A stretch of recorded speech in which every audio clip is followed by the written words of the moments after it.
તો હવે વાત કરીશું કાતિલ ઠંડીની।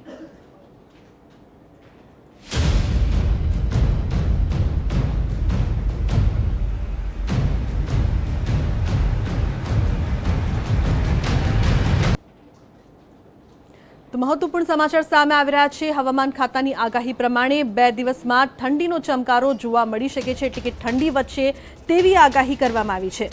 મહત્વનું છે કે ઠંડી અંગે હવામાન વિભાગની આગાહી। સૌરાષ્ટ્ર અને કચ્છમાં ઠંડીમાં વધારો થશે। સૌથી ઓછું તાપમાન નલિયામાં નોંધાયું છે, ત્યારે અમદાવાદમાં 13 ડિગ્રી, ગાંધીનગરમાં 11 ડિગ્રી તાપમાન છે।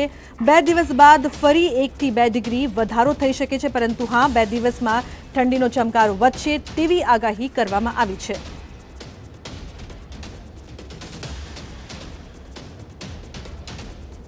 फोरकास्ट दिया है। अगले 5 दिनों में जो है गुजरात में जो है नो लार्ज चेंज ओवरऑल दिया है, जिसमें तापमान में जो है ज़्यादा बदलाव नहीं देखा जाएगा। 1-2 डिग्री एक आध दिन जो है तापमान 1-8 डिग्री जो है 1-2 डिग्री जो है बढ़ने के आसार हैं। उसके बाद से फिर तापमान जो है 1-2 डिग्री की गिरावट देखी जाएगी।